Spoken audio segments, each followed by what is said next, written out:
सध्या महाराष्ट्राच्या राजकारणात प्रचंड मोठी खळबळ उडली।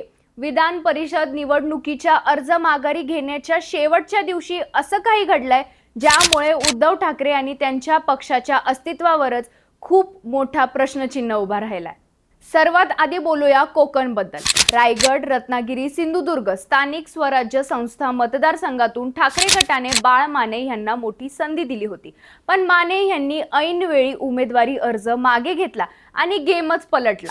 यावर उद्धव ठाकरे प्रचंड संतप्त झाले आणि त्यांनी थेट बाळ माने यांची पक्षातून हकलपट्टी केली।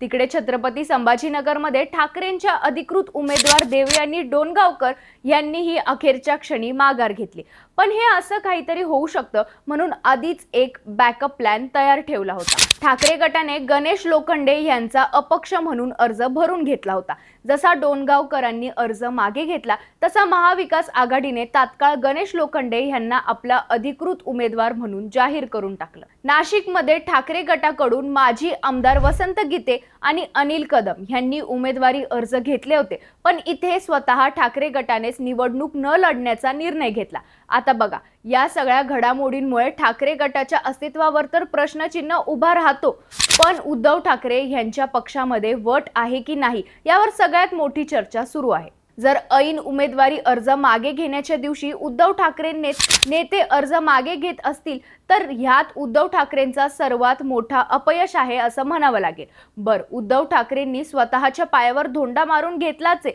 पण त्यांच्यासोबत आता महाविकास आघाडी सुद्धा तोंडावर पडली आहे। दुसऱ्या बाजूने लोक असेही म्हणतायत की उद्धव ठाकरेंना शिंदेंनी काहीतरी ऑफर दिली असावी आणि त्यामुळे उद्धव ठाकरेंनी आपल्या सैनिकांचे नाव पुढे करून स्वतःच या उमेदवारांना माघार घेण्यासाठी सांगितलं असू शकतं।